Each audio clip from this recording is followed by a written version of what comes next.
예, 안녕하십니까. 이 세션 사회를 맡은 신각수입니다.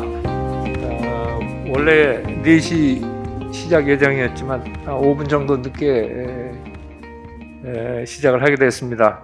가급적이면 제가 시간 관리를 잘 해서 5시 반 예정된 시간에 끝나도록 노력해 보겠습니다. 이 세션의 주제는 뭐 잘 아시다시피 제4차 산업혁명 시대의 한국 외교 과제 및 방향으로 지금 되어 있습니다. 아까 1세션에서 안보적인 측면에서 이 4차 산업혁명이 미치는 영향과 또 우리의 과제에 대해서 심도 있는 토론이 있었습니다만, 이번 세션에서는 이제 외교에 초점을 맞추어서 한번 검토를 해보는 그러한 논의의 장을 갖도록 하겠습니다.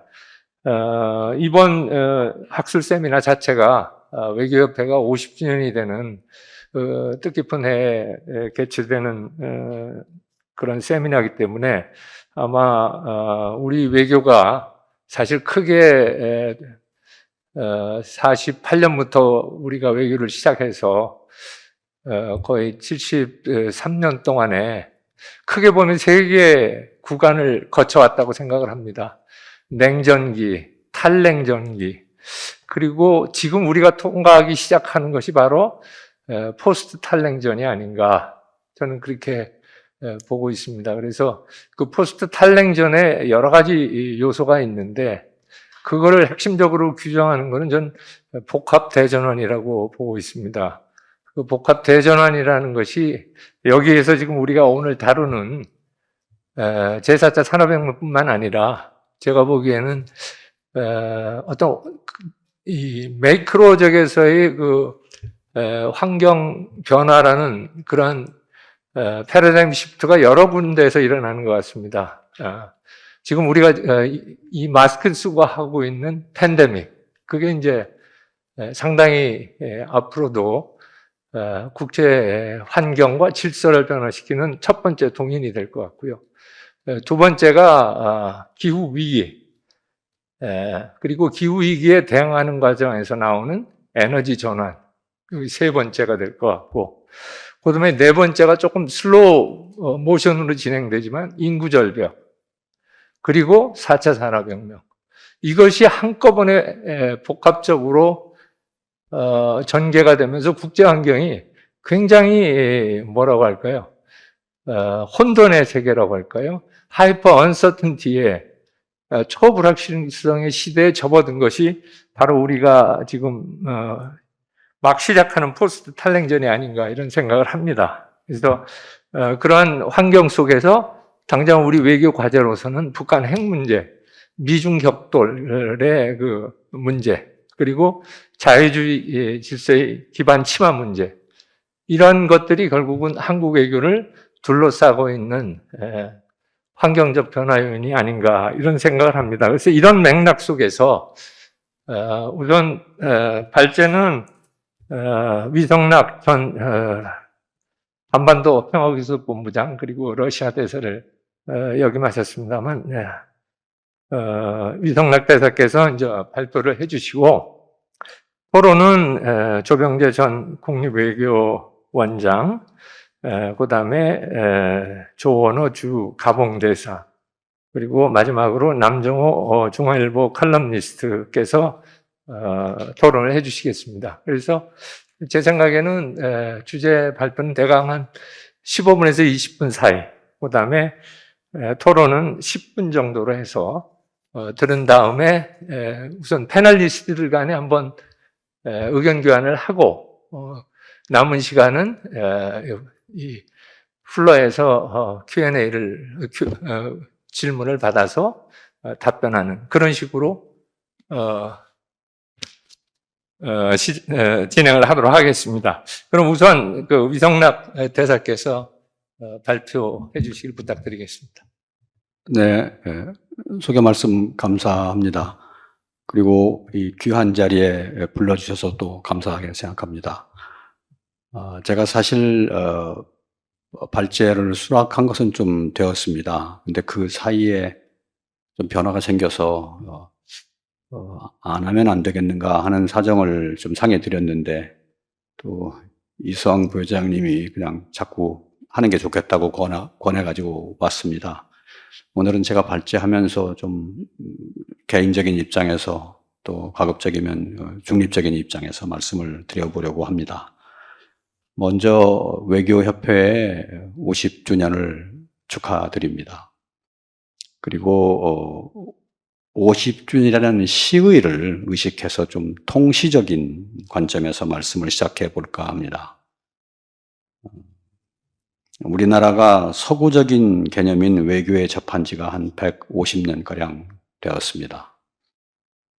처음에 서구 질서가 제국주의 형태로 우리한테 왔을 적에 한국이 여기에 제대로 대처를 못해서 식민지로 전락한 바가 있습니다. 그 이후에 해방이 되었지만 또 분단이 되었고 전쟁이 났고 그랬습니다. 그 과정이 다 냉전이라는 시기에 벌어진 일입니다. 이렇듯이 해방 이후에 오랜 기간 동안 한국 외교는 냉전이라고 하는 틀 속에 잡혀 있었습니다. 그러다가 탈냉전 기류가 생겨났는데 80년대 말경부터지요. 그때 한국이 북방 외교라고 하는 새로운 외교 정책을 시작해서 성과를 거뒀습니다. 우리 외교의 외연이 구공산권으로 크게 확대가 되었습니다. 한국은 범세계적인 탈냉전 흐름에 동승을 해서 소련, 중국, 동구권, 또 중앙아시아 여러 나라들과 수교를 했고 이를 통해서 글로벌 탈냉전 과정에 진전에도 일조를 한 바가 있습니다. 저는 그 시기에 북방외교 담당 일을 했기 때문에 이 과정에 대해서 조금 알고 있고 또 거기서 그 경과에 대한 나름의 소회도 갖고 있습니다. 요컨대 우리 외교는 글로벌한 차원의 외양을 갖추는데 일단 성과를 거뒀다고 할 수 있습니다. 그렇지만 북방 외교는 성과와 아울러서 일정한 아쉬움도 남겼다고 하는 것이 제 개인적인 생각입니다. 몇 가지를 들어보면은 첫째로는 한국은 국제적인 탈냉전 흐름을 활용해서 소련, 중국과 수교하고 동서화해에도 기여했습니다만 이러한 추세를 한반도의 화해와 협력으로 이어가지는 못했습니다. 소련과 중국이 한국과 수교를 하게 되자 북한은 고립감과 상실감, 배신감을 느끼게 됩니다. 그래서 결과적으로 핵카드를 집어들게 됩니다. 이렇게 한반도에서 핵 문제가 생겨났습니다. 글로벌한 탈냉전 추세에도 불구하고 한반도에는 여전히 대결과 긴장이 남아 있었습니다. 일이 이렇게 된 배경과 관련해서는 우리가 탈냉전 상황을 활용하는 데는 적극적이었지만 이 과정을 냉전적인 사고로 대처한 것이 아니냐 하는 문제 제기가 있을 수 있습니다. 이런 문제 제기는 두 번째의 아쉬움으로 이어진다고 생각합니다. 두 번째는 한국 외교가 외양으로는 글로벌한 모습을 갖췄지만 내면의 작동 원리는 여전히 전과 크게 다르지 않았다는 점입니다. 과거식 작동 원리가 지속적으로 채용이 되었고 이것은 한국 외교가 탈냉전적으로 진화하는 데 장애 요인이 되었습니다. 셋째로는 소련과의 수교가 탈냉전을 활용한 한국 외교의 대단한 돌파구였지만 그 수교는 이벤트처럼 다루어졌습니다. 이벤트가 성공적으로 끝난 다음에는 소련에 대한 관심은 급속히 퇴조했습니다. 그러한 결과로 한소 수교로 조성되었던 관계 발전의 모멘텀은 충분히 활용되지 못했습니다. 주요 외교 사안을 정책적, 전략적 관점보다도 행사로 다루는 관성은 여전했습니다. 결국 한국 외교는 탈냉전 시기의 글로벌 외교망 구축에도 불구하고 외교를 선진적으로 진화시키는 데는 한계를 보였다고 하겠습니다.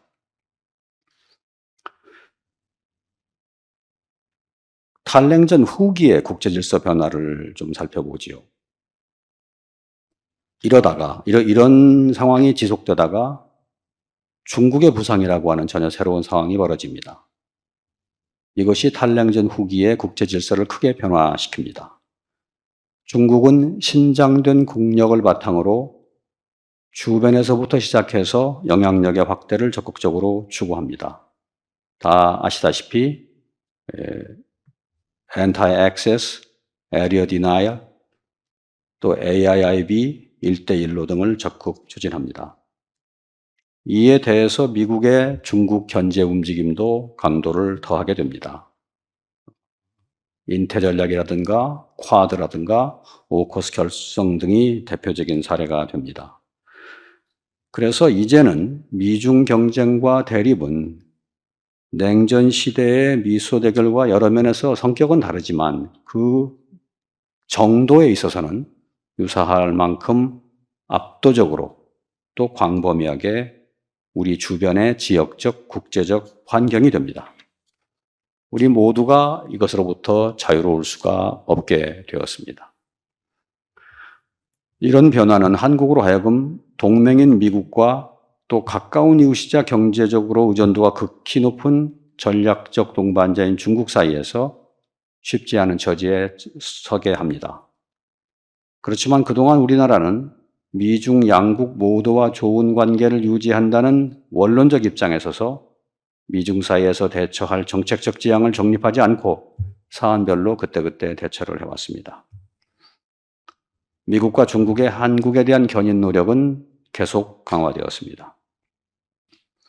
그러다가 신흥 안보 이슈들이 대두하기 시작합니다. 탈냉전 시기에 과학기술 진보가 급속도로 진전이 되고 4차 산업혁명이라고 일컫는 시대가 옵니다. 이러한 상황은 새로운 도전으로 우리에게 다가옵니다. 신기술이 이야기하는 안보적 도전과 새로운 경제 안보 이슈가 생겨나고 기후환경 문제, 보건방역 문제 등으로부터 생겨나는 새로운 이슈도 있습니다. 그런데 이러한 신흥 안보 이슈들이 흥미롭게도 미중 대결 구도와 얽혀 들어가게 됩니다. 그러니까 이 사안이 신흥 이슈가 독립적으로 생겨난 게 아니라 그 신흥 이슈는 거의 다가 미중 대결하고 연루가 됩니다. 그러니까 우리에게는 더욱더 난이도가 높은 도전이 됩니다.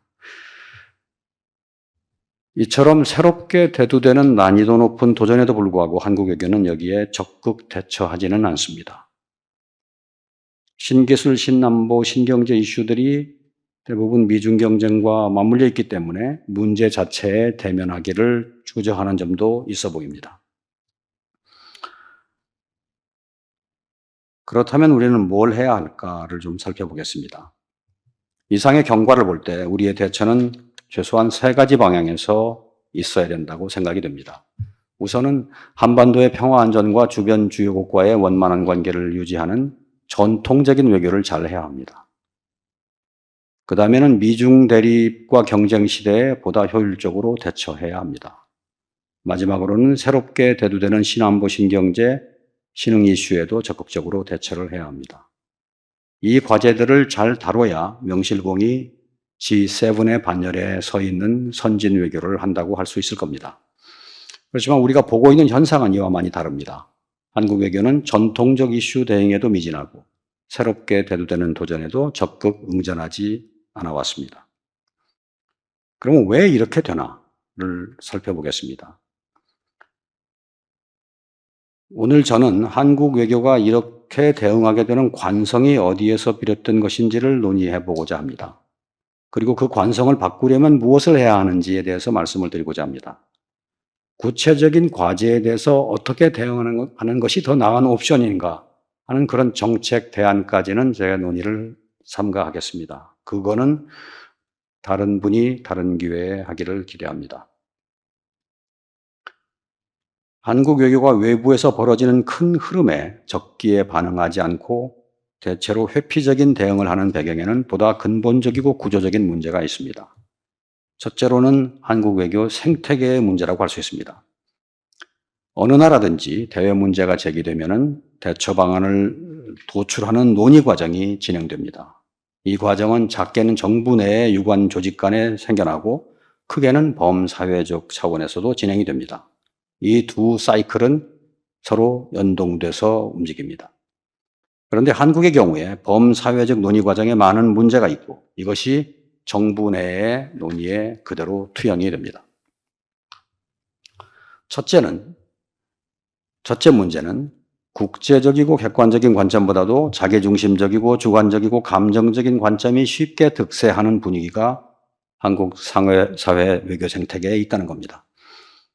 우리는 역사적으로 중국이라는 하나의 강대국과 수직적 질서 속에서 오랜 기간 지내온 데다가 서구적인 국제 질서를 접한 지 일천합니다. 여기에 더하여서 식민지를 겪으면서 안게 된 정신적, 문화적 상흔도 있습니다. 결과적으로 우리의 대외 관점은 편벽되고 자기중심적이고 감정적이 되었습니다. 두 번째 문제는 대외 문제가 손쉽게 국내 정치의 종속 변수로 다루어진다는 점입니다. 여기에도 역사적인 맥락이 있습니다. 해방 이후에 한국은 본격적으로 서구적인 국제 질서 속으로 들어갔지만 시대는 냉전 초입이었고 한국은 분단과 전쟁을 겪고 냉전의 최전방으로 역할을 했습니다. 미국 주도의 냉전 질서 하부 구조에 한국 외교가 있었습니다. 한국 외교는 미국에게 크게 의존했습니다. 외교의 큰 구도를 워싱턴이 좌우하는 가운데 한국 권위주의 정부는 주로 국내 권위주의적 통치를 합리화하고 방어하는 외교를 했습니다. 외교가 국내 정치에 종속되는 일이 심화될 수밖에 없었습니다. 셋째 문제는 한국에서 외교가 이념과 당파에 크게 영향을 받는다는 겁니다.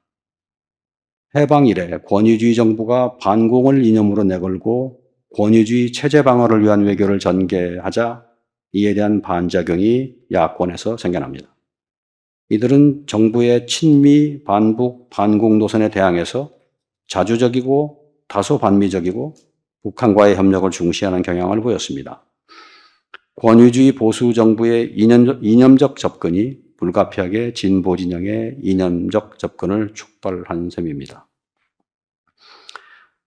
자기중심적이고 감정적인 관점이라든가 국내 정치에 종속된 외교라든가 이념성과 당파성 과잉이라는 문제들은 한국이 경제적으로 성장하고 정치적으로 민주화를 이룬 후에도 개선되지 못했습니다. 오히려 민주화 이후에는 이념적 당파적 대립이 더 심화되었습니다. 왜냐하면 보수와 진보가 번갈아 집권을 하게 되니까 대외 문제에 대한 접근도 이념적 당파적 스펙트럼에 따라서 두 개의 스쿨로 크게 나뉘게 됩니다. 하나의 스쿨은 친미 동맹 중심으로서 국제 공조를 강조합니다. 다른 스쿨은 다소 반미 친중 성향을 띠면서 민족 공조를 중시합니다. 자연히 대외 정책과 대북 정책이 첨예한 정치 쟁점이 되었습니다. 외교를 국내 정치에 이용하려는 동력도 강해집니다. 여기에 더해서 민주화 이후에는 포퓰리즘이라는 새로운 문제가 대두가 됩니다.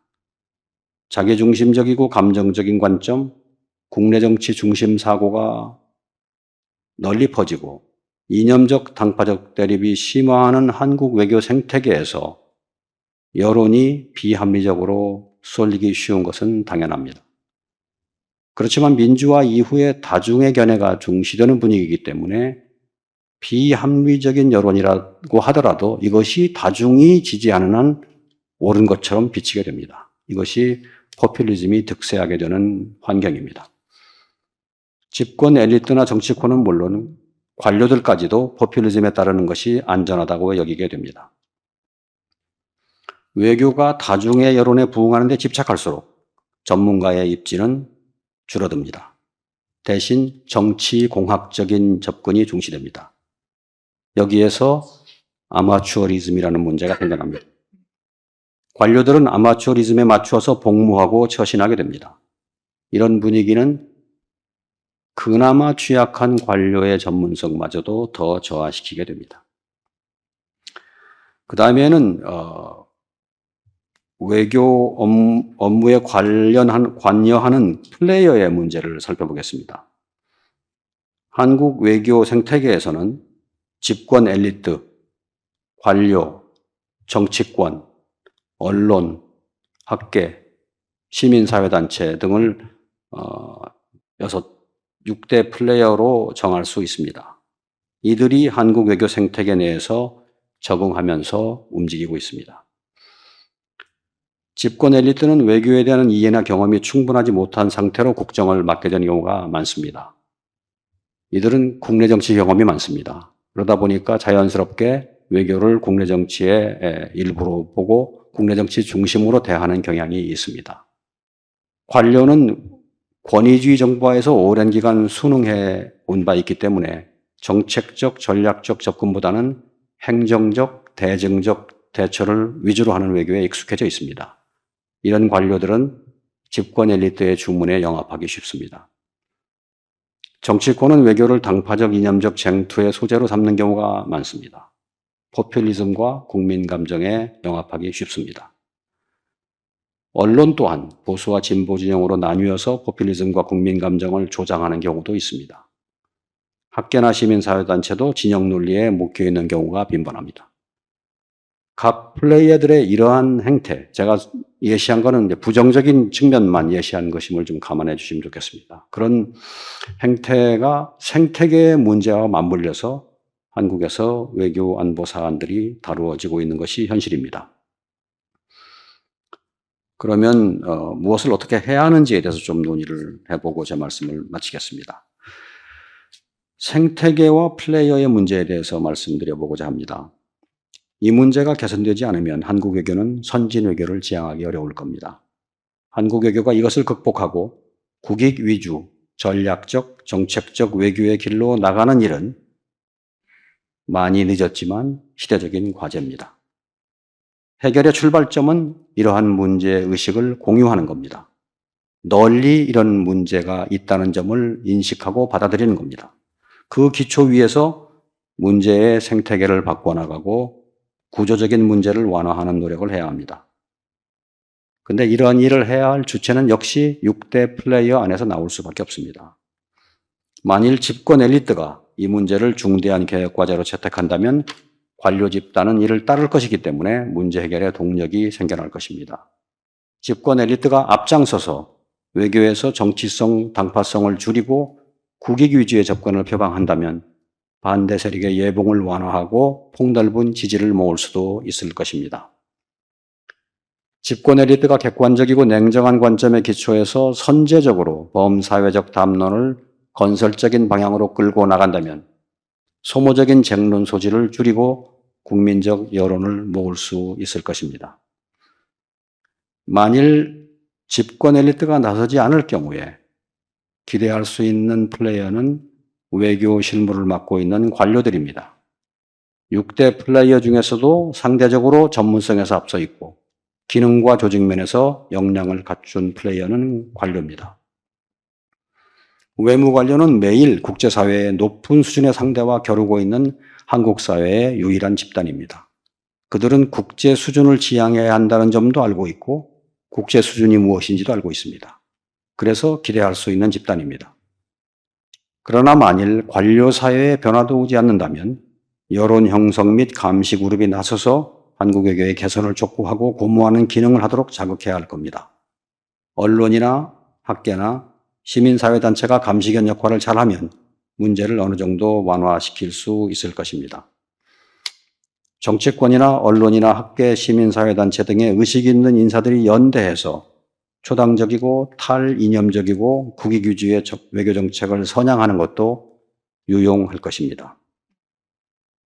전현직 외무 관료들의 모임이자 또 학술 시민단체의 성격도 가지는 외교협회의 역할 공간도 이 언저리 어디에 분명히 있을 것입니다. 그러다 보면은 향후에 집권 엘리트가 외교개혁을 국정과제로 채택할 수도 있습니다.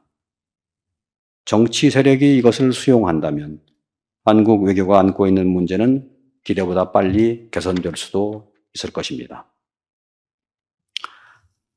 그 다음으로는 행사 행정 위주의 관성으로부터 정책 전략 중심으로 이행하는 문제를 말씀드려 보겠습니다.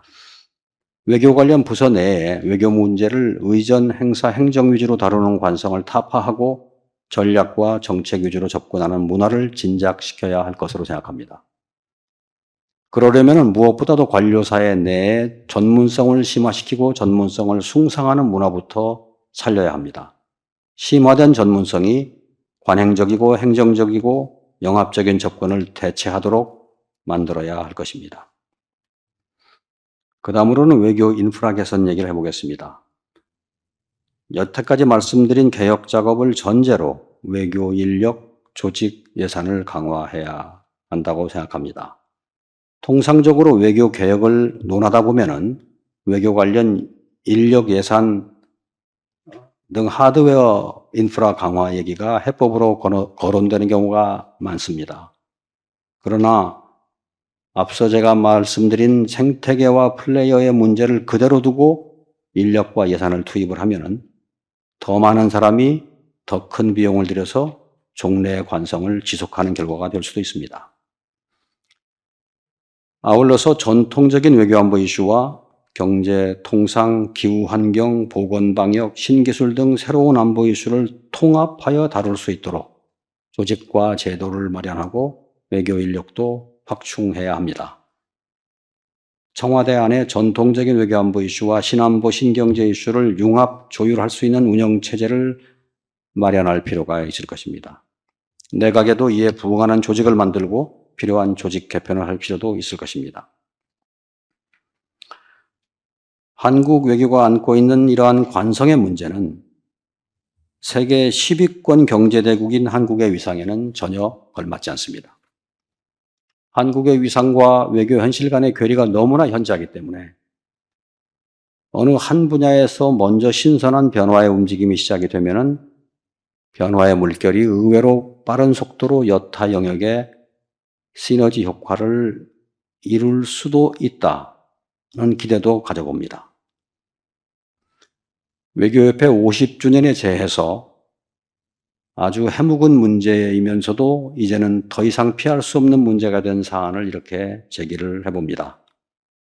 문제를 해결하는 과정에서 외교협회와 회원 여러분들의 역할과 기여도 있기를 바라면서 제 발제를 마치고자 합니다. 감사합니다.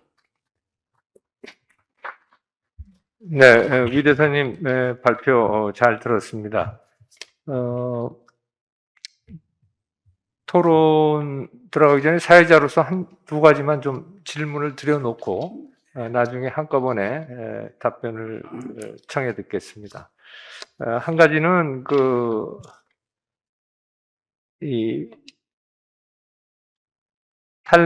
냉전 외교에서 탈냉전 외교로 전환하는 과정에서 이 북한의 핵개발 문제를 언급을 하셨는데 그게 과연 우리 한국이 탈냉전 외교를 하지 않아서 북한이 고립과 상실감을 느껴서 핵카드를 끄집어낸 것인지 아니면 그렇게 됐음에도 그렇게 됐더라도 북한은 계속 핵카드를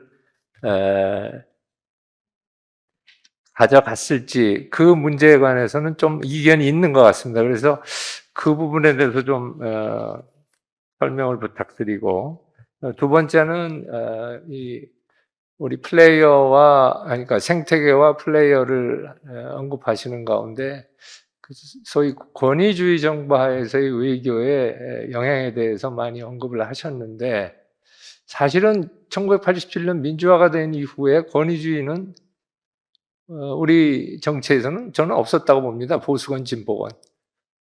그런 차원에서 본다면 그렇게 거의 한 34년이라는 세월 동안 그러한 냉전 시대의 권위주의적인 그런 국내 중심적인 외교가 탈냉전 시대에도 계속됐다고 보아야 하는 것인지 그렇다면 왜 그런 것인지에 대해서 좀 위 대사님 견해를 듣고 싶습니다. 그러면 다음 첫 번째 토론자로서 조병재 대사님을 청해 듣겠습니다.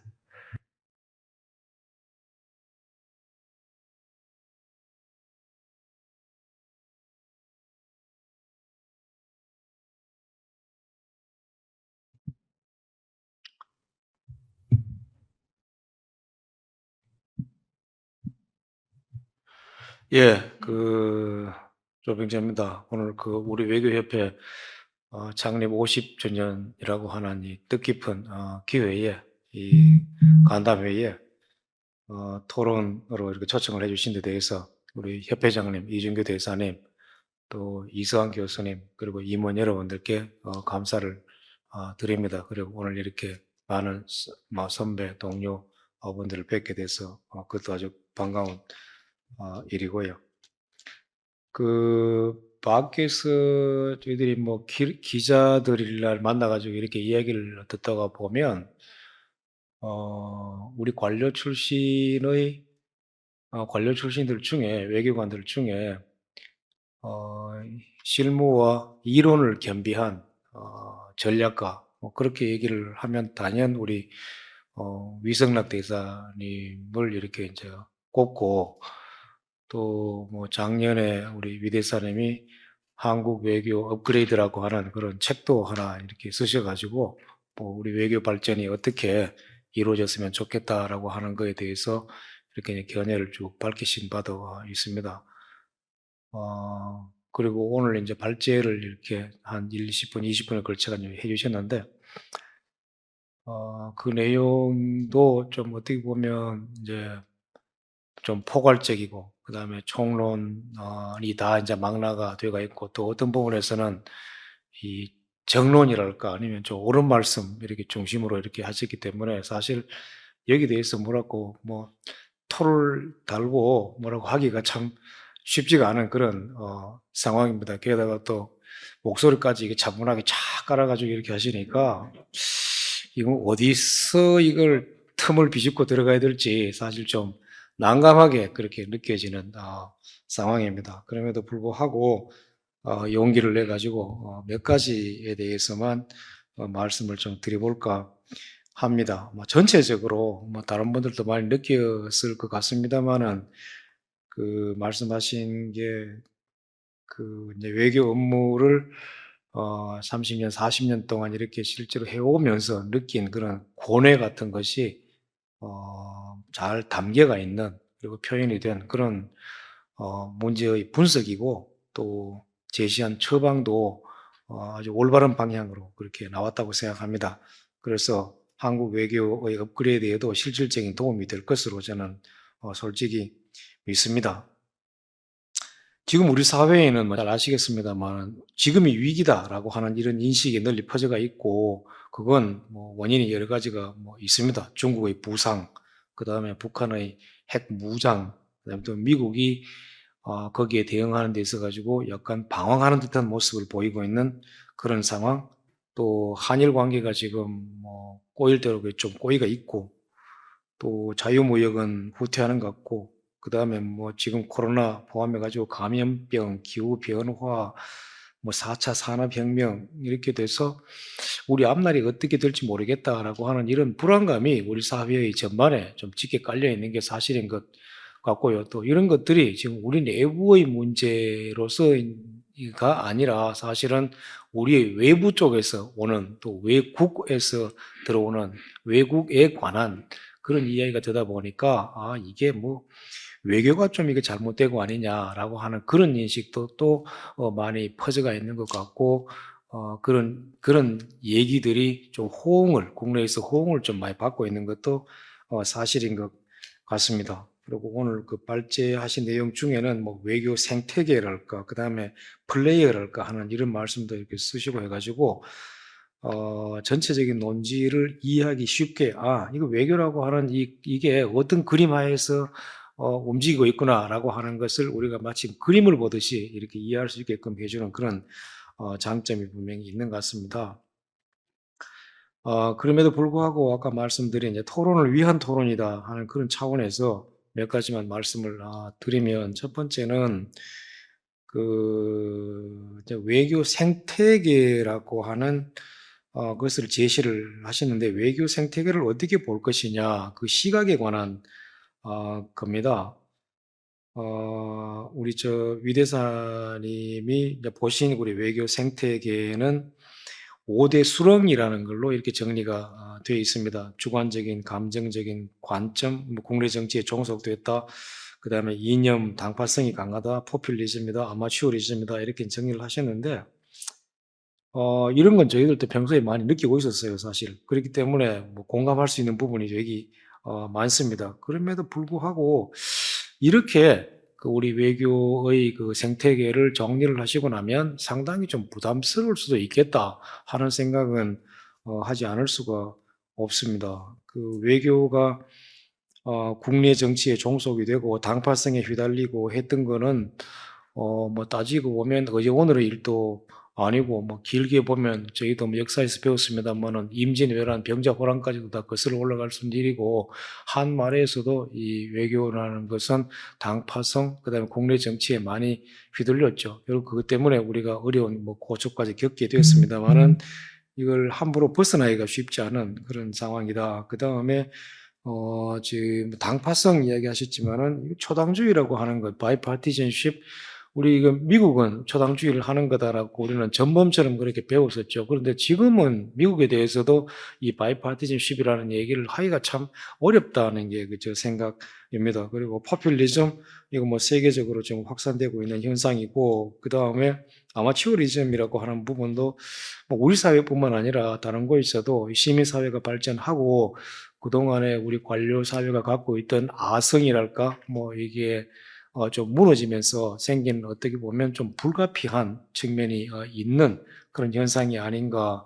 더더구나 요즘처럼 이렇게 이제 SNS를 통해 가지고, 그러니까 정보화, 그다음에 4차 산업혁명의 이 과학기술 발전의 결과가 나타나고 있는 그런 측면이 분명히 있기 때문에, 이걸 우리가 5대 수렁이라고 해가지고 이렇게 규정을 하는 것은 좀 부담스러울 수 있겠다 하는 생각이 듭니다. 이게 수렁이 되고 나면 그 다음에는 수렁에서는 빠져나가야 되는 거고, 빠져나갈 방법이 이제 탁 튀어나와야 되는데, 이게 참 간단하지 않다라고 하는 것이 우리의 좀 문제다 하는 생각이 듭니다. 그래서 이걸 수렁이라고 하는 것보다는 지금 우리가 외교를 해야 되는, 그러니까 외교가 처해 있는, 우리 한국 외교가 처해 있는 환경이다. 그리고 플레이어들이 이 환경 속에서 어떤 그 원하는, 그러니까 로드맵을 제시를 하고 원하는 방향으로 이끌어 나갈 수밖에 없는, 그러니까 환경이다라고 하는 시각에서 보는 것이 해결책을 찾아가는 데도 좀 도움이 되지 않을까 하는 그런 생각을 해보았습니다. 그리고 두 번째는 우리 외교의 그동안의 그 성과가 뭐 여기에 대해서 평가를 좀 하신 부분이 있는데, 세 가지가 주로 제가 보기에는 눈에 띄더라고요. 하나는 그 냉전 후의 한국 외교가 이 글로벌, 외양은 글로벌로 갖추었는데 작동 원리를, 과거의 것을 그대로 쓰는 바람에 탈냉전을 못했다라고 하는 그런 부분. 또 하나는 미중 이 경쟁이 격화되고 있는 과정에서 우리가 어떤 적절한 정책 지향을 정립하지 못하고 그때그때 사안별로 대처해 왔다라고 하는 부분. 그리고 4차 산업혁명이 지금 다가오고 있는데 이 적극 나서지 않고 회피적으로 대치하고 있다라고 하는 이런 세 가지가 아마 특별히 문제점으로 그렇게 제기가 되고 있는 것 같습니다.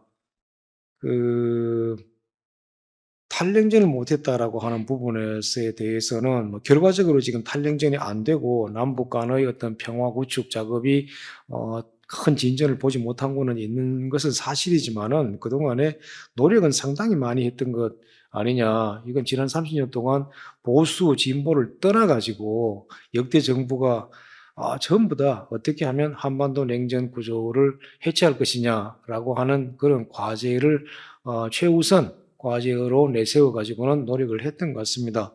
노태우 때 북방외교뿐만 아니라 김영삼 대통령이 들어와가지고도 이모노인을 무조건적으로 조기 송환을 했는데 그걸 통해 가지고 남북 관계를 획기적으로 바꾸어 봐야 되겠다라고 하는 그런 의지가 깔려 있었던 거고, 그다음에 우리 잘 아는 김대중 대통령 국민의 햇볕 정책, 그다음에 이명박, 이 자료에 제가 747을 썼습니다만 이거는 이명박 정부에서의 비핵 개방 3천을 제가 잘못 썼던 겁니다. 그리고 박근혜 행정부에서 얘기했던 신뢰 외교, 그리고 지금 문재인 정부에서 하고 있는 한반도 평화 프로세스, 이런 게 목표는 거의 다 똑같은 걸 갖고 참 적극적으로 노력을 하고 있는 그런 모습이 아니었던가 생각이 됩니다. 그러나 지금 탈냉전이 안 된 건 사실인데, 이 탈냉전이 안 된 이유는 우리가 어쩌면 좀 지나치게 높은 목표를 추진했던 것 아니냐, 추진할 수 있지 않느냐. 예를 들면 남북한 간의 화해와 이제 새로운 그 평화를 구축한다라고 하는 이런 부분인데, 우리가 간과했던 게 남북 간의 체제 대결이나 아니면 이 한반도의 주인이 누구가 되어야 될 것인가라고 하는 부분에 대해서 아직까지 미결 상태인 데서 우리가 남북한이 가지고 있는 이 권력 의지를 좀 과소평가했던 거 아니겠느냐라고 하는 부분.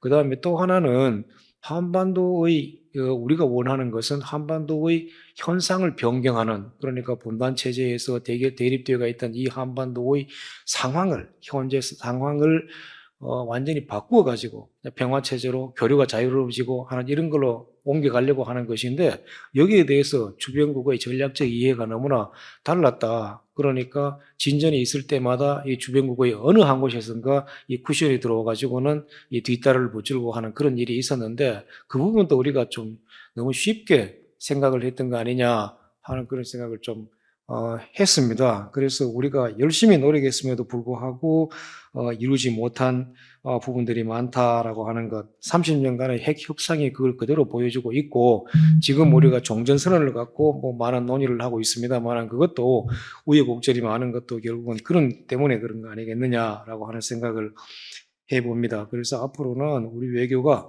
상황을 진단하고 목표를 설정하는 데 있어서 현실적인 고려를 조금 더 많이 했으면 좋겠다.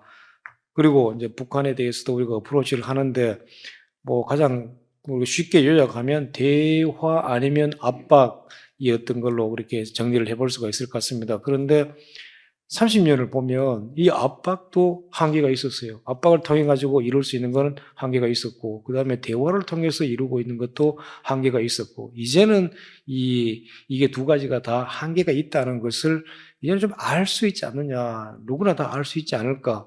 압박을 통해 가지고 뭐 하려고 했는데 북한의 거기에 대한 반탄력이라는 거는 또 되게 강했고, 또 북한이 뭐 넘어지는 거에 대해서 중국이 절대 용납을 하지 않아 왔고, 적어도 지금 30년까지는. 그리고 대화를 통해서만 이렇게 하려고 했는데, 또 북한은 나름대로 체제에 대한 고려를 감안해서 수용하지 못하는 부분들이 분명히 있었고, 그래서 이러한 부분을 우리가 좀 더 감안을 해서 이제는 바람직한가, 뭔가 좋은가라고 하는 것만큼이나 이 과연 현실성이 있는가, 가능한가라고 하는 부분을 따져가지고 좀 했으면 좋겠다. 이거 제가 얘기가 좀 길어지네요, 보니까. 그런 맥락에서 이거 한국 외교가 실패했다라고 우리가 얘기하는, 한국 외교가 잘못되고 있다라고 얘기하는 이것도 아까 우리 발제자께서 말씀하신 생태계 또는 플레이어에서 일부에서 나온 프레임일 수가 있지 않느냐라고 저는 그렇게도 좀 생각을 해 봤습니다. 그래서 우리가 목표를 설정할 때 좀 더 현실성을 존중을 하면 오히려 그게 외교의 정치화나 소모적인 정쟁도 좀 줄일 수가 있는 것이 되지 않을까 생각을 했고요. 그 다음에 조금 빨리 하겠습니다. 세 번째, 그러면 이러한 여러 가지 이제 상황에서 앞으로 더 잘 되도록 고치고 바꾸어 나가는데 누가 해야 되느냐? 집권 엘리트와 외교안보 부서 관료들이 해야 된다는 것에 대해서 전혀 저는 뭐 이의가 없고, 그리고 마지막으로 그냥 오늘 행사가 이거 외교협회 50주년이니까 한 가지만 더 말씀을 드리는 것 같으면, 저는 개인적으로 우리가 지금 이제 가끔 자주 모여가지고 외교에 대해서 이제 비판도 많이 하고 뭐 이 정부가 집권하든 저 정부가 집권하든 비판을 많이 하는데 이 외교를 해나가는 부서, 플레이어들 중에 외교안보 부서, 그리고 외교안보 부서 중에 외교부가 중추적인 어떤 역할을 해야 되도록 기대가 되고 있고, 또 그렇게 할 수 있는 그런 뒷받침을 받고 있고 한다는, 그러니까 중추 조직이라고 하는 것에 대해서는 누구도 부인을 할 수가 없지 않느냐. 그래서 우리가 비판을 할 때도 결국은 그 책임의 상당 부분은 외교부한테 돌아올 수밖에 없지 않느냐 하는 그런 생각을 저는 했고요. 그런 점에서 지난 한 1990년대 이후에 한 10년 내지 20년이 적어도 국민이 보기에는, 국민의 눈에 비친 외교부는 좀 시간을 효율적으로 보내지 못했다. 심한 말로는 잃어버린 시간을 좀 보냈다라고 하는, 저는 그렇게 생각을 하고 있습니다. 외교부가 냉전 끝나고 난 뒤에 이 지각 변동, 정치적인 국제 정치의 지각 변동은 분명히 많이 보았고 거기에 대해서 대응은 참 열심히 했는데, 우리가 간과한 것이, 못 본 것이 뭐냐? 올림픽 이후에 우리 국민들의 자신감 표출하는 것, 그 다음에 여행 자유화에 따라 가지고 영사 외교가 폭증하고 있는 이런 현상들, 그리고 국내에서 지방자치가 실시되면서 시민사회가 성장해 나가는 이런 모습들, 여기에 따라 가지고 정책 결정하는데 여론이 얼마나 중요한지, 국내 정치가 얼마나 중요한지, 이게 우리 정치 사회 변화에 얼마만큼 영향을 많이 미쳤는지, 이러한 부분에 대해서는 우리가 잘 읽지를 못하고 아마 좀 간과를 했지 않느냐. 그래서 결과적으로 국민의 신뢰를 외교부가 좀 상실을 하고, 그다음에 그건 바로 또 지지 약화로 이어지고, 그러면서도 조직은 잠식이 되고, 그다음에 조직이 잠식되면서 우리 외교부의 영향력은 더 축소되고, 이게 다시 신뢰 손실로, 상실로 이어지는 그런 악순환이 좀 있었던 거 아닌가 하는 생각을 해보았습니다. 여기서 그냥 다 기억하시겠습니다만 2013년에 영화 집으로 가는 길이라고 하는 게 있었죠. 전두연이라고 하는 그 여배우가 연기를 아주 잘하는 배우가 주연을 하는 바람에 더욱 이게 이제 영화가 유명해졌는데, 여기에 보면 외교부는 정말 국가 이익, 국민의 이익은 생각하지 못하고 정말 한심한 그런 조직으로 이렇게 나오게 되어 있습니다. 결국 외교부가 그게 아니다, 우리는 그렇게 한심한 조직이 아니다라고 해가지고 반박 자료까지 이렇게 배포를 해야 될 정도로 코너에 몰린 그런 게 있었는데, 이런 게 나가면서 외교부는 엄청난 타격을 많이 받았던 것 같습니다. 김선일 사건, 그 다음에 샘물교회 사건, 이런 게 있으면서 외교부의 권위는 실추가 됐고, 이거는 국민을 위한 조직이 아니고 말이야, 자기들끼리 노는 조직이었구나라고 하는, 적어도 우리가 생각하는 것과는 다른 국민의 인식이 그 당시에 팽배했지 않은가. 그리고 이게 결국 외교부의 위상 추락으로 많이 연결이 되지 않았는가 하는 생각이 들었습니다. 그래서 오늘 지금 논의하는 게 4차 산업 시대에 그러면 우리 외교가 어떻게 해야 될 것이냐, 뭐 해야 될 것이냐라고 하는 그런 건데, 4차 산업 혁명이 돼도, 시대가 돼도 저는 도대체 국민의 이익, 그다음에 국가 이익은 무엇이냐라고 하는 부분에 대해서는 크게 달라진 건 없는 것 같고, 또 그거를 지금 시대에서는 더더구나 누가 독점적으로 이거다라고 제시할 수 있는 그룹이 적어도 플레이어는 이제 없는 것 같다 하는 생각을 많이 해봅니다. 외교부에서도 우리가 토론하면서 자주 그렇게 하죠. 우리가 국가 이익을 저정할 수 있는 것처럼 이렇게 얘기를 하는 경우들이 많은데, 아마 그렇지 않다고 생각하는 부분도 여기 계신 분 중에도 아마 있지 않을까 하는 생각이 들고, 그래서 외교부가 4차 산업혁명 시대에도 결국 국민과의 소통을 강화를 하고, 그 다음에 여러 플레이와의 소통을 강화를 하고, 공감대를 확보를 하고, 그럼 국민이 원하는 것은 뭔가, 또 국민이 생각하는 국가 이익은 무엇인가 라는 데 대해서 좀 더 많은 질문을 주의를 기울이고 해야 되지 않느냐. 그건 외교부라는 조직으로서 또한 개개 외무부 직원들의 생각에도 그런 측면이 더 강화되어야 되지 않겠느냐라고 하는 그런 생각을 해보았습니다. 이 부분에 대해서 나중에 발제자께서 좀 생각을 한번 말씀해 주시면 감사하겠습니다. 마치겠습니다. 예, 감사합니다. 근데 시간을 2배를 쓰셔가지고 이게 시간 관리가 안 될 것 같은데요. 예, 저는 더 이상 안 우리 두 하겠습니다. 분 패널리스트는 좀 시간을 잘 지켜주시기 바랍니다. 우리 조은호 대사님 토론 부탁드리겠습니다.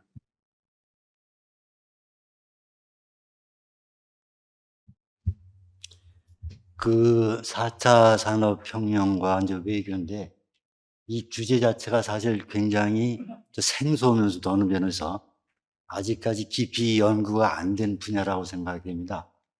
제가 알기로는 이제 이쪽의 안보 관련해서는 그런 대로 연구가 있지만 세종연구소, 서울대학교에서 4차 산업과 이 외교 관계는 조금 다뤘습니다만 그동안에 깊이 있게 다루는 그런 사례는 없는 것으로 생각이 됩니다. 그런 면에서 오늘 그 외교협회가 이렇게 아주 선구적인 이런 기회를 마련해 주신 데 대해서 우선 축하를 드리고, 특히 아까 우리 회장님께서도 말씀을 하셨습니다만 외교협회가 갖고 있는 중요한 인적 자원을 이 4차 산업혁명과 어떻게 연결시키실지 그것을 방향을 찾는 것도 앞으로 외교 과제와 방향을 설정하는 데 많은 도움이 된다고 생각합니다. 그다음에 이제 바쁘신 중에서도 우리 대사께서 좋은 발표를 해주셨습니다. 무엇보다도 우리나라가 글로벌 외양은 갖췄는데 그 작동은 제대로 못하고 있다. 그 작동 못하는 이유 중에 하나가 국내의 그 정치 생태계라든가 역량 그리고 구조적인 제도적인 문제 때문에 그렇게 됐다는 지적을 해주셨습니다. 다만 제가 생각으로는 이 국내에 편중이 됐다고 한다면은 외적으로 4차 산업이 어떤 영향을 미치고 있는지, 특히 외교 분야에서 어떠한 영향을 주고 또 우리 과제와 방향에 어떻게 반영을 해야 될지 그쪽에 초점을 맞춰서 간단하게 설명을 드리고자 합니다. 우선 얼마 전에 문크타드 68차죠. 이사회에서 한국을 A그룹에서, 즉 개도국 그룹에서 B그룹으로, 선진국 그룹으로 격상을 시켰습니다. 그 얘기는 우리 대사께서 얘기하신 글로벌 외양을 갖추고 또 국제사회가 우리의 위상을 인정하고 있다는 얘기입니다. 그렇다고 한다면 우리가 선진국으로서 어떤 역할을 해야 되느냐, 선진국으로서 외교의 방향과 과제는 무엇인가를 설정하는 것이 우리의 당면한 과제라고 생각됩니다. 그래서 1세션에서 주제 발표하신 분께서 이미 중견국으로서 여러 가지 문제, 그 다음에 관련된 사항에 대해서 설명을 해주셔서 저는 이제 자세한 얘기는 생략을 하고, 다만 우리나라가 아직은 4차 산업에 대한 인식을 미중 간의 권력 투쟁, 그리고 기술 산업, 보다 예를 들면 기술 발달이나 산업 진흥 쪽에서 해석을 하고 있는데 미국이나 EU는 4차 산업을 그렇게 하나의 경제적인 측면에서 다루고 있지는 않습니다. 다시 말씀드리면 우리는 지금 경제 군사 측면에서 4차 산업을 보고 있습니다.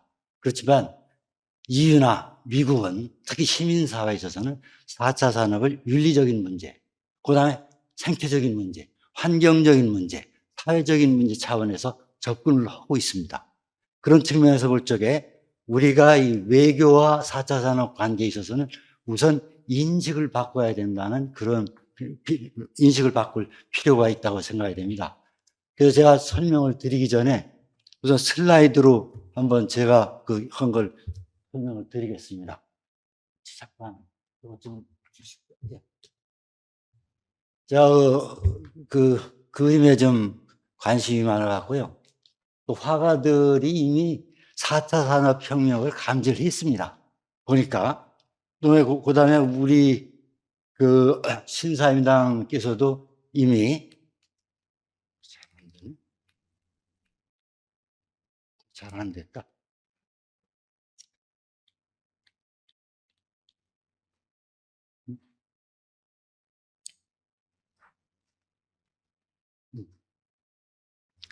이 프레드릭이라는 안개 바다 위의 방랑자입니다. 예. 제가 왜 이 그림을 소개하는 이유는 이 역사의 풍경이라는 데에서 또 소개가 됩니다. 그래서 이제 많은 것이 밀려오죠. 그래서 제가 밀려오는 걸 볼 적에 저게 인공지능하고 데이터, 빅데이터, 이런 클라우딩, 이게 좀 밀려오는 것 같아요. 그런데 이제 그 속에서 그렇게 밀려오는 저 밀물들이 어떠한 특징을 짓고 있느냐. 그러면 이제 초연결되고 초지능과 초융합이 되어 있다는 얘기죠. 그러면 저 문제를 어떻게 해석을 내야 되느냐? 그거는 결국은 현 수준에서는 해결하기가 굉장히 어렵다는 그런 말씀을 드리고 싶습니다. 그러면 지금 이거 이제 아인슈타인의 특수 상대성 논리를 그림화시킨 건데요. 앞에 있는 그 4차 산업혁명의 특징을 보는데 앞에서만 봤지만 뒤에서 우리 이제 아까 토론자께서 과거도 중요시해야 된다. 그럼 과거는 뭐냐? 를 이제 뒤져봐야 된다는 얘기죠. 그런데 이제 특수 상대성 원리에 의하면 시간과 공간의 차이가 없습니다. 하나에 붙어 있다는 얘기죠. 그러면 얼굴이 앞뒤면이 다 보게 되는데 저럴 경우에 무슨 현상이 나타나느냐? 그래서 저는 저것을 보면서 이제 불확실성의 시대가 도래했다 이렇게 생각을 합니다. 그러면 이제 불확실성인데 그 같은 안개 바다를 보면서 저 사람이 무엇을 느낄 것이냐. 그러면서 이제 제가 몇 가지 그림을 또 소개를 해드리겠습니다. 우선 이제 왼쪽의 그림은 저 루빈 그 인지사회학자죠. 루빈의 그 꽃병입니다. 잘 보면 꽃병이지만 실물을 보시면 꽃병이지만 옆에 있는 배경을 보시면 여러분이 오늘 또 마시면서 미중 간의 기술 투쟁을 위한 기술 패권을 위한 지금 서로 얼굴을 맞대고 싸우는 식이 되어 있습니다. 그런데 이제 우리가 중견국으로서 그러면 이 일을 할 것이 뭐냐? 바로 미중 간 저걸 또 연결시키면 개도국과 선진국 간의 중견국으로서 그러면 어떠한 꽃병 역할을 할 것이냐? 이것이 우리 외교가 나갈 방향이라고 생각이 됩니다. 그렇다면 이 인식 옆에 이름은 위트겐슈타인이 가끔 나오고 원래는 그 사람이 아닙니다만 그 사람이 보면은 이쪽으로 보면 오리 같고 저쪽으로 보면 토끼 같죠. 그러면 4차 산업혁명에 대한 인식을 어떻게 해야 될 것이냐. 이쪽 오리로 볼 것이냐 토끼로 볼 것이냐. 미중 간의 패권 투쟁으로 볼 것이냐 아니면 서로 화해해서 같이 나갈 것이냐. 이런 문제가 될 수 있습니다. 그러면 이것을 제가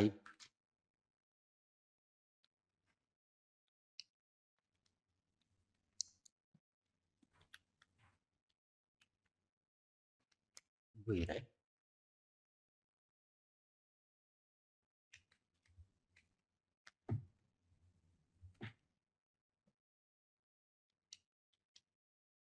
아.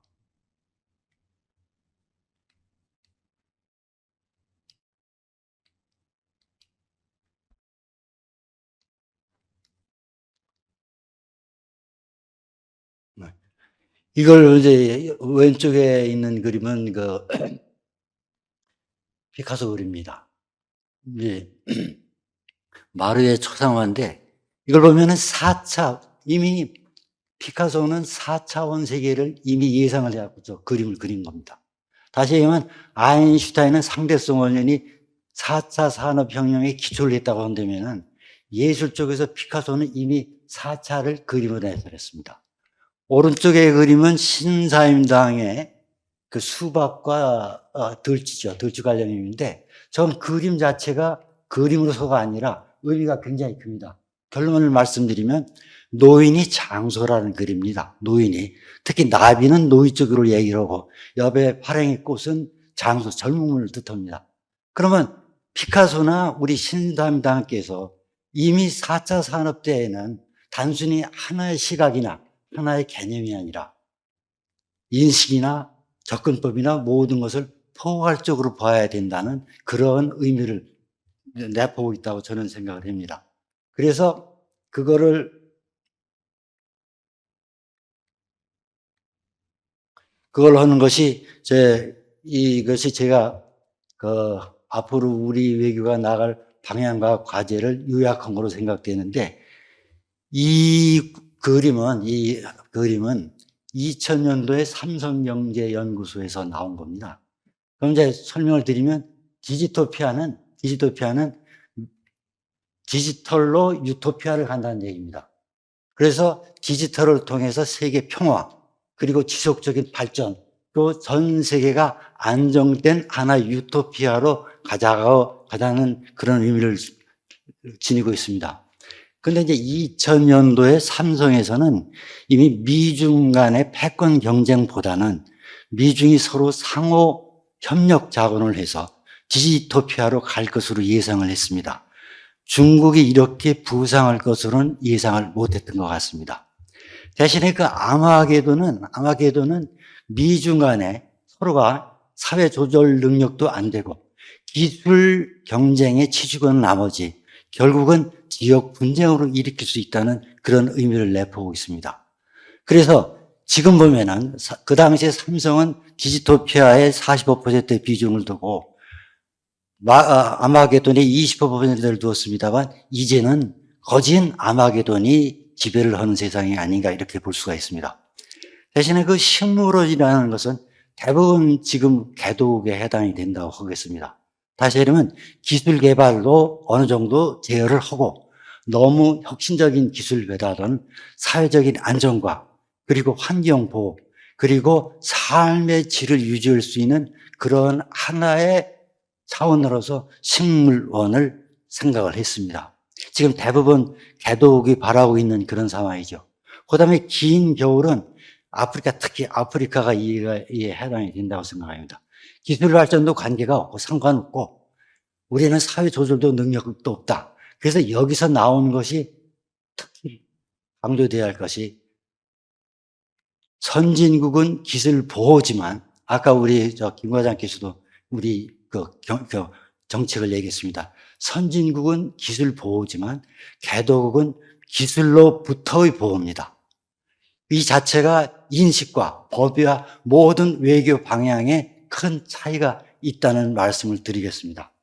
그럼 이제 강론 들어가서 제가 간단히 말씀드리겠습니다. 이미 김 교수께서 말씀을 드렸습니다만 4차 산업의 핵심은 사이버와 물리의 결합 시스템입니다. 그런데 사이버 물리를 과학적으로 설명을 드리면 용어가 너무 어렵습니다. 그래서 우선 말씀드린 건 우선 디지털 혁명이 나면서 디지털 용어가 외교 용어에 굉장히 많이 침범을 했습니다. 때문에 전통적인 외교 용어 갖고는 해설이 안 되고 해석이 안 됩니다. 그런 차원에서 앞으로 우리 외교 방향이 특히 외교관이 해야 될 것은 디지털 지식, 디지털 용어에 대한 정확한 지식이 먼저 전제가 돼야 된다고 생각을 합니다. 그러면 이 사이버와 물리의 결합된 시스템은 사이버는 쉽게 얘기하면 정보통신입니다. 물리는 소위 얘기하는 제조관계입니다.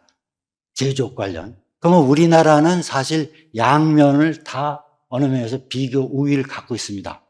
다시 얘기를 하면 사이버는 소프트웨어입니다. 사이버는 대신에 피지컬, 물리는 하드웨어입니다. 그것을 합한 것이 스마트웨어입니다. 아까 위 대사님께서도 말씀하셨지만 스마트웨어인데 이 스마트웨어의 위상을 말해주면 위상은 갖춰져 있습니다. 말씀하신 대로 글로벌 외양을 갖춰져 있는데 그것이 국내적으로 문제가 있다. 그렇지만 국제적으로 볼 때도 문제가 있다는 말씀을 제가 드리는데 그 중에 하나 것이 이 사이버 관련 소프트웨어의 가장 큰 변화가 시민사회입니다.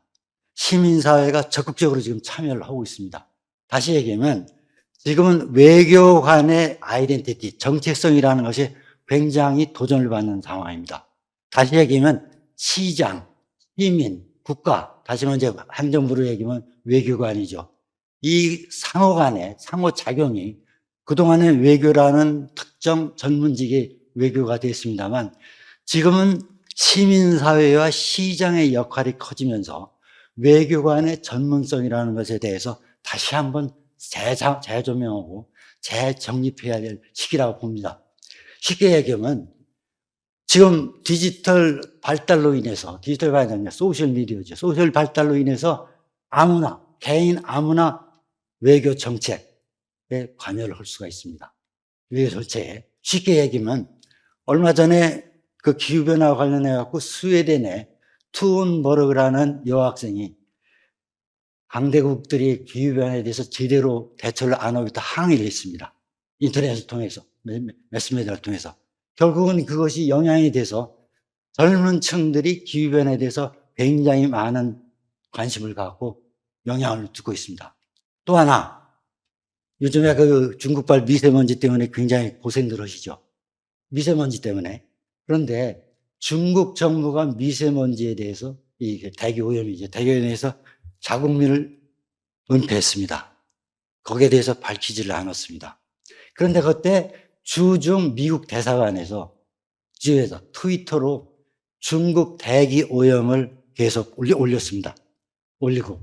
그래서 결국은 중국 정부가 조 대사님 그래서 조금만 좀 예. 줄여주시죠. 예. 그래서 제가 결론은 이제 시민사회가 들어오고 이런 상황에서 또 다음에 개독의 위상이 점점 더 주장이 커지는 상황에서 이제 한국 외교도 기술 집약, 4차 산업 이것도 중요하지만 개독도 포용을 하고 시민사회도 의견을 들어야 된다는 그런 포괄적인 포용적인 외교로 나가야 된다고 생각합니다. 네, 고맙습니다. 예, 조 대사님 감사합니다. 그럼 우리 끝으로 남정호 대기자님 부탁드리겠습니다. 예, 남정호입니다. 저는 아주 외교 관에 아주 경력이 많으신 미성락 대사님 말씀하신 거에 대해서 제가 말씀드릴 만한 그런 내용은 없고요. 제가 현장에 지금 기자로서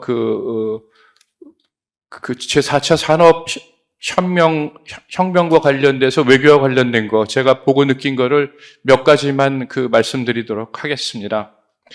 여기 파워포인트 좀 켜주시고 좀 주실 수 있으세요? 파워포인트?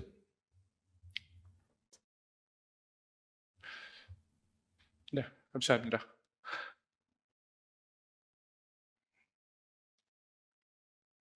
먼저 이제 4차 산업혁명을 처음으로 얘기했던 사람이 세계 경제 포럼의 의장이었던 클라우스 슈바프가 얘기했다는 건 이제 다 아까 나온 얘기고요. 이 양반이 2016년 세계 경제 포럼에서 이제 4차 산업혁명이 왔다라고 주장을 했습니다. 그래서 이게 그러면 외교에 어떤 영향을 끼치냐 하고 제가 이제 좀 찾아봤더니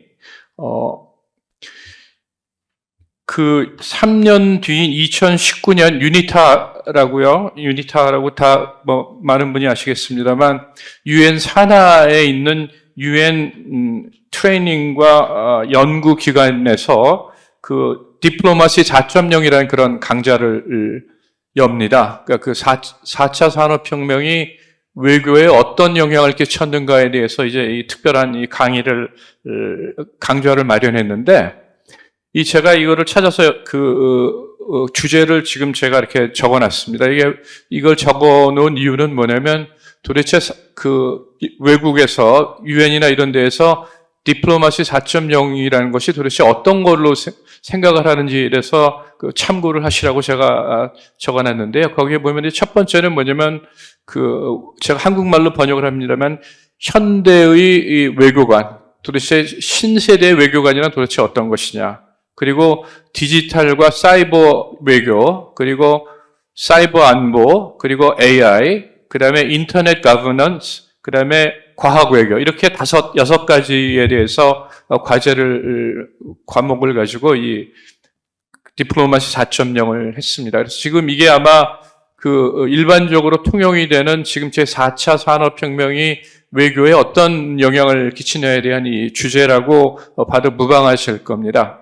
근데 제가 이제 취재 현장에서 이거와 관련해서 상당히 재밌는 거를 한번 경험한 적이 있는데, 2011년에 한국의 코리아 파운데이션에서 이 알렉스 로스라는 사람을 초청을 해서 강연을 한 적이 있습니다. 아마 여기 계신 분들 중에서도 참석하신 분이 계실 텐데요. 이 사람이 어떤 사람이냐면 2009년에 힐러리 클린턴이 국무장관이 됐을 때 특별 보좌관으로 채용이 된 사람입니다.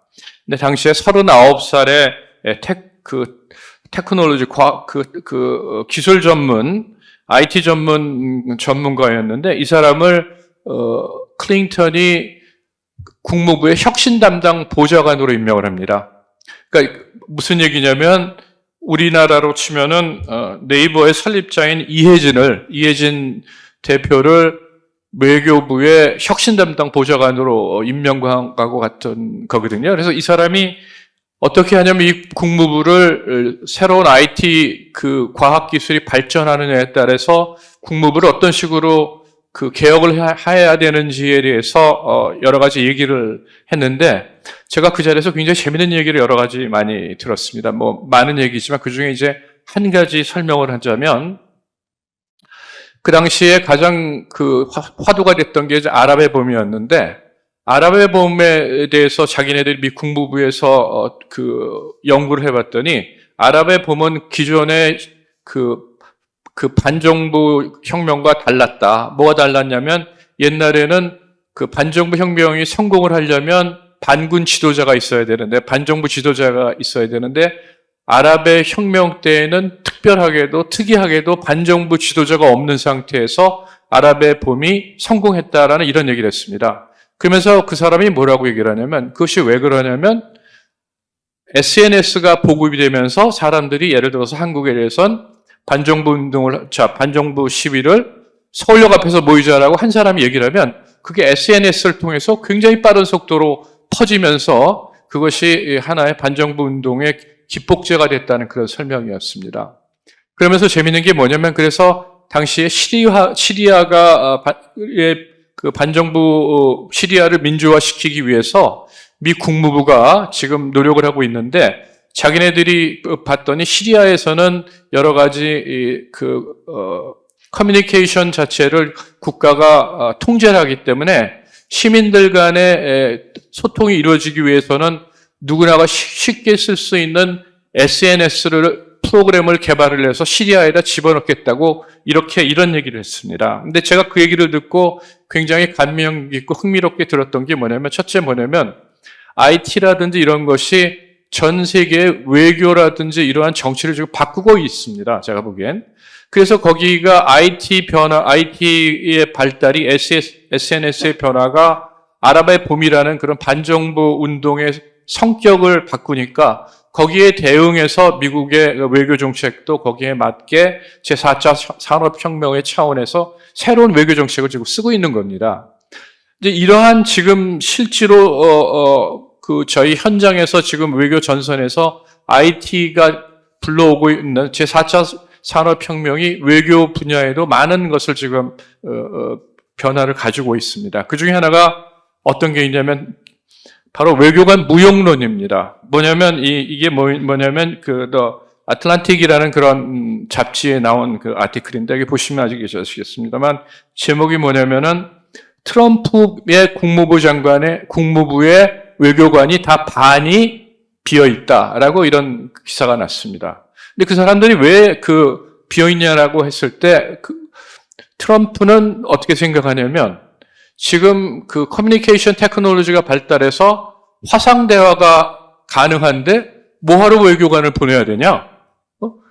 외교 정책가들끼리 바로 화상 대화를 통화해서 서로 얘기를 해서 결정을 하면 되지 외교관을 보내서 논의할 필요가 없다라는 식의 그 생각을 트럼프가 하고 있다. 그래서 외교관을 이 사람은 기용하지 않겠다라는 그런 생각을 갖고 있다. 그래서 이것이 미 국무부의 인원을 제대로 충원하지 않는 이유다라는 그런 내용의 그런 아티클이었습니다. 제가 상당히 재미있게 읽었는데요. 이거 왜 그러냐면 제가 보기에는 특히 통신 기술의 발달로 하여금 외교관에 하고 있는 기능이라든지 이런 것에 대한 많은 변화를 주고 있는 거라고 저도 생각합니다. 그게 왜 그러냐? 그거는 저희가 저희가 지금 몸담고 있는 언론계에서도 똑같은 일이 일어나고 있습니다. 그게 바로 뭐냐면 특파원 무용론입니다. 특파원 무용론이라는 건 뭐냐면 인터넷의 보급 때문에 왜 우리가 비싼 돈을 주고 워싱턴 특파원을 보내고 도쿄 특파원을 보내고 그럴 필요가 뭐가 있느냐? 왜? 거기서 얻을 수 있는 모든 정보의 양이라든지 본국에서 앉아서 얻을 수 있는 그러한 정보가 거의 실시간으로 똑같거든요. 왜냐하면 미 국무부에서 발표하는 여러 가지 프레스 릴리스라든지 뉴욕타임스라든지 워싱턴 포스트는 어떻게 보면은 워싱턴에 앉아있는 사람들보다 본국에 앉아있는 사람들 훨씬 더 빨리 봅니다. 제가 경험이 어떤 일이 있었냐면 제가 벨지움에서 특파원을 할 때 덴마크에서 홍수가 나서 홍수 취재를 갔는데 현장에서는 홍수가 어떻게 나는지 몰라요. 그래서 제가 어떻게 했냐면 본사에다 전화를 걸어가지고 야, 인터넷으로 좀 봐가지고 지금 덴마크 홍수가 어떻게 났는지 알아서 나한테 보내달라고 이런 일이 있었습니다. 실제로요.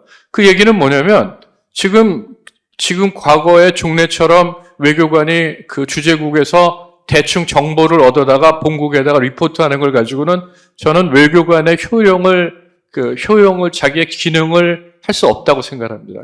마치 특파원이 똑같이 뉴욕타임스 베껴가지고 보내던 시절이 있었는데, 그래가지고는 바깥 못한다고 아예 그 특파원을 안 보내려고 하거든요. 그래서 이 얘기는 무슨 얘기냐. 종래의 그 외교관의 기능이 좀 바뀌어야 된다고 저는 생각합니다. 그래서 많은 사람들이 그다음에 제가 아까 말씀드렸던 외교관 무용론에 대해서 아티클이 나왔는데 그 뒤가 더 중요한 얘기입니다. 근데 트럼프는 그래서 바보 같다는 말 하지만 트럼프는 그 외교관의 가치를 잘못 파악을 하고 있는데 외교관의 진정한 가치는 뭐냐면 그렇게 정보를 보고하는 게 아니고 뒤에 보이지 않는 인적 네트워크를 통해서 중요한 일이 있을 때 그 문제를 해결하고 그리고 공식적으로 나타나지 않는 중요한 그러한 것을 파악 캐치해서 본국에 전달할 수 있는 게 진정한 외교관이다라고 제가 읽었던 아티클은 결론을 내고 있습니다. 그래서 저는 이 4차 산업혁명이 외교에도 굉장히 커다란 임팩트를 주고 있다고 생각을 하는데, 저보다도 잘 아시겠습니다만, 소위 말하는 하드 파워에 관한 소프트 파워에도 마찬가지고, 이 양쪽에다가 지금 다 중요한 변화를 주고 있다고 생각을 합니다. 그것이 대표적인 게 뭐냐면, 첫째로 경성 외교의 하드 파워 폴리시에서는 일단은 사이버 안보가 굉장히 중요한 이슈로 돼 있고요. 그리고, 이에 대해서 러시아, 중국, 미국, 특히 미국 같은 유럽 같은 데에서 제가 지금 아티클 같은 걸 보면은 굉장히 사이버 안보에 대해서 중요하고 핵 이상으로도 많이 논의가 되어 있는데 불행히도 제가 그냥 개인적인 느낌은 뭐냐면 우리나라 외교부에서는 사이버 안보나 이런 거에 대해서는 상대적으로 좀 관심이 덜하다는 좀 느낌을 저는 갖고 있습니다. 그래서 남 의원님, 물론 죄송합니다만 조금 스피드업을 해주셔야겠어요. 지금 우리가 예정 시간이 8분밖에 안 남았습니다. 그렇습니다. 알겠습니다. 그러면 그리고 이제 경성 외교, 다른 것도 이제 IT 같은 게 중요하고요. 그 다음에 소프트 파워는, 도 이제 중요한데, 제가 보기에는 소프트 파워 중에서는 오징어 게임이 나라를 지킨다고 제가 옛날에 칼럼을 썼는데, 이 얘기는 뭐냐면은, 지금 소프트 파워가 워낙 강해져서, 이것이 우리나라 한미 관계라든지 이런 거에도 굉장히 긍정적인 영향을 미치고 있다라고 저는 생각합니다. 제 뒷부분이 있는데 시간 관계로 이 정도로 하겠습니다. 감사합니다. 예, 죄송합니다. 좋은 발표 자료를 준비해 오셨는데 시간을 충분히 못 드려서 미안합니다. 지금 발제와 세 분의 토론을 들었습니다. 그 가운데 질문이 한 두세 개 나온 것 같은데 우선 위대사께서 그 질문에 대한 답변을 해주시고 그 다음에 제가 보기엔 추가 온라인이든 오프라인이든 하나 두 개 정도 받고 끝을 내야 할 것 같습니다. 자, 위대사님 부탁드립니다. 네, 감사합니다. 좀 빨리 말씀을 드려보겠습니다. 어차피 핵을 개발하지 않았겠느냐. 나름대로 그렇게 주장할 수도 있다고 생각합니다. 근데 제가 지금 답변 드리려고 하는 거는 제가 왜 이렇게 생각하는지를 좀 배경을 구현해 보겠습니다. 88년에 77선언이 있습니다. 어떻게 되어 있는가 하면 우리가 중국, 소련과 관계 개선을 추구하면서 북한이 미국, 일본과 관계 개선하는 것을 반대하지 않는다라고 되어 있죠. 근데 실제로 우리가 중소와 관계 개선을 하고 북한이 미국과 일본과 관계 개선의 움직임이 있을 때 우리가 어떻게 움직였느냐는 전혀 별개 문제입니다. 77선언대로 움직이지 않았고 거꾸로 움직였습니다. 80년 초에 셰바르나제가 북한에 갑니다. 한소 수교를 사실상 통보하러 갑니다. 근데 북한이 냉대를 하는데 김일성이 안 만나줍니다. 김일성이 소련 외상을 안 만나준 건 아마 그게 처음이지 싶습니다. 외상끼리 만납니다. 그때 김영남이 외상인데 김영남이 셰바르나제에게 핵 개발을 얘기를 합니다. 근데 김영남은 이미 대세가 기울었기 때문에 막을 수 없다는 걸 알고 반대하진 않습니다. 그러면서 소련의 행태를 비판합니다. 행태를 비판한 다음에 알겠고, 그러나 우리가 살아야 되기 때문에, 그러면서 누가 들어도 핵 개발이라고 이해할 수 있는 얘기를 했다는 게 이제 출발점인데요. 그 언저리에 미국과 북한 사이에도 관계 개선 움직임이 없었던 게 아닙니다. 북경에서 연락들이 있었고 결국 그게 이어져 가지고 92년 초에 김용순이 뉴욕에 갑니다. 그래서 김용순, 아니 켄터 간의 협상이 있습니다. 그게 한국전쟁 종전 이후에 최고위급 가장 중요한 협상입니다. 북한이 굉장히 큰 기대를 갖죠. 근데 노태우 정부가 그 협의를 계속 반대합니다. 못하게 합니다. 그래서 결국은 어떻게 되느냐면 1회에 한해서 하는 것처럼 얘기가 됩니다. 근데 한 차례 했는데 북한은 그런 내막을 아는지 모르는지 굉장히 강하게 나옵니다. 그래서 그 협상은 성과를 내지 못하고 이어지지 못합니다. 그게 92년 초의 일이고 그 해에 그 전해에 한번 스톱되었던 팀 스피릿 훈련이 그 해에 다시 재개되게 됩니다. 그러니까 북한이 모든 가능성이 사라졌다. 미국과 북한 사이의 관계 개선 여지가 없어졌다고 생각하고 93년 초에 NPT를 탈퇴합니다. 그러니까 셰바르나제한테 핵 얘기를 꺼냈던 90년으로부터 91년, 92년 사이에 미국 간의 관계 개선 움직임이 있었으나 그건 성과를 내지 못하고 그렇게 된 경위가 있습니다. 물론 그게 아니었어도 북한이 어떻게 했을지는 알 수 없지만 북한은 소련의 붕괴와 한소 수교로 소련으로부터 얻게 되는 여러 가지 경제적 에너지 편익들을 다 잃게 됩니다. 생존 자체가 위협이 되는데 그 생존의 위협을 개혁 개방이나 경제 발전으로 타개하려고 한 게 아니고 핵카드를 집어들었다는 것이 굉장히 특이하죠. 핵카드를 집어든 모든 책임이 한국에게 있느냐, 뭐 그렇게 말할 수는 없겠습니다. 그러나 그때 기회는 탈냉전이라고 하는 역사적인 기회였고 그 탈냉전으로 인하여 범세계적으로 많은 화해 협력이 있었습니다. 그런데 한반도에서는 전혀 반대로 가버렸습니다. 화해 협력이 아니라 핵이 생겨났습니다. 저는 그때 상황 매니지가 그렇게 수준 높지 않았다. 열심히 노력해서 수교는 했으나 그거를 좀 더 한반도에서도 77 선언의 정신에 맞게 했으면 좀 탈냉전적인 접근인데 선언 따로, 그 다음에 행동 따로 그게 문제가 아니었을까 생각해서 제가 그런 발제를 했다는 말씀을 부연 설명드리고 싶고요. 87년 이후에는 권위주의 정부라고 볼 수 없지 않느냐. 이것도 저는 관점의 문제라고 생각합니다. 저는 꼭 그렇게 생각하지는 않고요. 저는 87년 이후에 권위주의가 한국 사회에서 퇴조했으나 그게 점진적이었다고 생각합니다. 87년 이전에는 전두환 체제, 그 다음에 노태우 체제는 좀 덜 권위주의, 그 다음에 김영삼 체제 좀 덜 권위주의. 그러니까 좀씩 빠져나갔으나 그게 계속 권위주의 요소가 많이 있다고 생각합니다. 지금 많이 내려왔지만 저는 그러면 지금은 권위주의 아니냐. 저는 한국 사회의 권위주의는 여전히 있다고 생각합니다. 그런 관점에서 제가 권위주의 얘기를 하는 거고, 해방 이후에 적어도 전두환 때까지는 뭐 대단한 권위주의고, 군사 권위주의고, 밀리타리 오토리테리안이고, 노태우 정부도 저는 상당히 권위주의 밀리타리의 성격을 띠고 있다고 생각합니다. 김영삼 정부가 이제 하이브리드고 그 이후부터 빠져나갔으나 권위주의라고 하는 건 우리가 극복해야 될 여전히 과제로 가져야 될 이슈가 아닌가 생각하는 관점을 갖고 있어서 그렇게 말씀을 드렸다고 하겠습니다. 그 외에 한두 개 정도 더 말씀드리면은 조병재 대사님 아주 재미있는 말씀 하셨는데 아마 제가 제기한 것을 뭐 정면으로 반대하지는 않지만 약간 조 대사는 저보다 훨씬 더 좀 현실주의의 관점에 서 있는 것 같습니다. 저는 한국 외교의 문제를 좀 루트 코스부터 파가지고 다 파내가지고 지금 막 온갖 쓰레기를 다 내놓고 막 이렇게 하는 거고 그러다 보니까 조금 이제 약간 좀 경각심을 울리기 위하여 뭐 수렁이다 뭐 제가 오늘은 발제는 쓰진 않았지만 제 책에는 그 용어를 썼습니다. 그러니까 이제 조 대사는 책을 보시고 그 얘기를 하는 것 같은데 일종의 뭐 스왑프라고 생각합니다. 이걸 드레인하고 바꿔야 되는데 엄청난 작업이고 사실 현실주의의 관점으로 보면 그런 일이 가능하겠느냐, 그런 일이 있겠느냐, 뭐 저도 이해는 갑니다. 그래서 전 조대사의 말씀에 뭐 다 반대하고 싶진 않고요.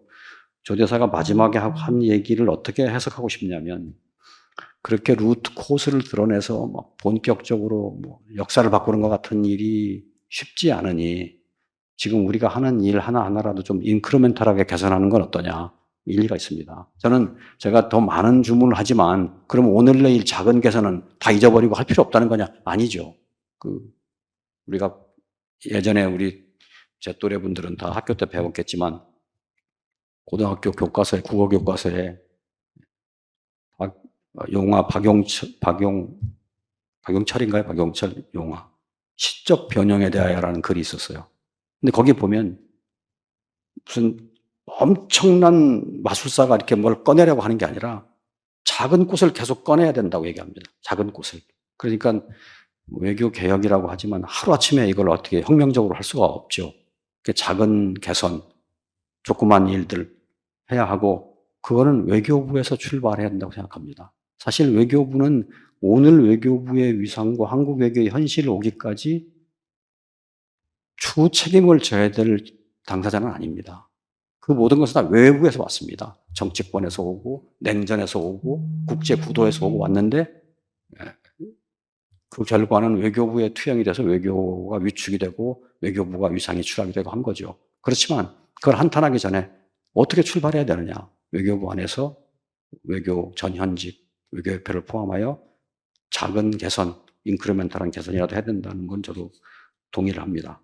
제가 너무 거창한 얘기를 꺼내놓은 것이 좀 부담스러웠던 것 같은데 이해는 하지만 저는 저대로 이런 얘기를 또 제기해야 되는 거 아니냐. 50주년 아니냐, 뭐 그런 생각을 해서 그랬습니다. 또 다른 분들께서도 외교를 정부만의 일, 또 정부와 뭐 정부 간의, 아니면 정부 내의 일, 그렇게 보지 않아야 된다. 시민사회, 또 뭐 외적 환경, 연성, 소프트파워 다 동의합니다. 동의하고 제가 그것도 당연히 해야 된다고 생각하지만 제 머릿속에 항상 혼트하는 거는 그것도 굉장히 중요하지만 우리는 그 이전에 전통 외교의 기본 걸음마를 고쳐야 되는 거 아니냐 그런 생각이 더 꽂혀 있습니다. 물론 전통 외교 기본 걸음마 못 고쳐도 4차 산업혁명도 대처해야 됩니다. 아프리카에서 전기가 안 들어가도 셀폰 같은 거로도 해야 됩니다. 뭐 다 모든 게 이루어지고 단계로 가는 건 아니라는 생각은 합니다. 그 정도 제 말씀드리겠습니다. 예, 혹시 여기 청중 가운데 질문하실 분 계시면 하나만 받겠습니다. 시간이 지금 촉박하기 때문에. 혹시, 네, 어느 분이신지 좀 말씀하시고, 질문을 하시기 바랍니다. 마이크, 네.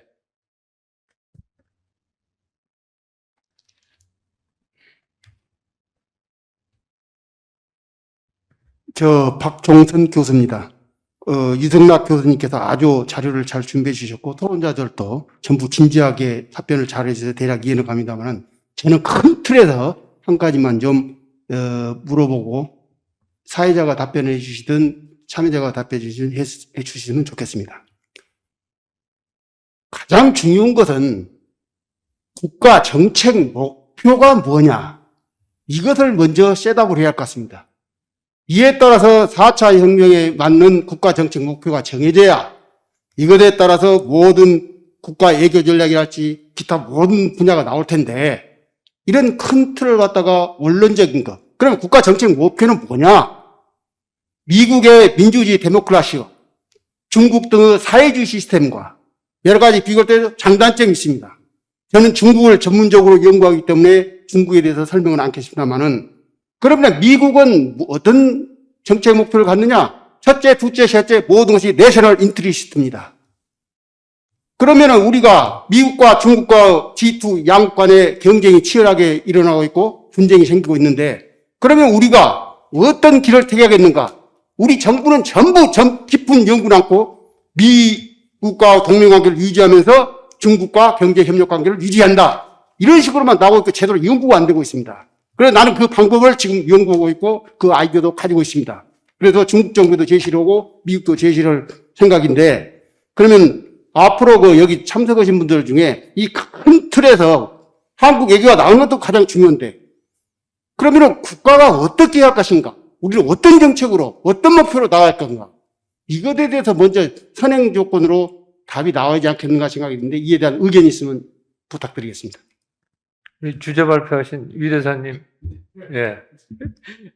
간단히 답변하기가 좀 어려운데, 우리나라도 외교 목표 설정은 있는데, 저는 오히려 목표 설정보다는 그 목표에 접근하는 정책 옵션들이 생태계에 의하여 오염되고 플레이어에 의하여 왜곡되는 거 아닌가, 그런 문제의식을 가지고 있는데요.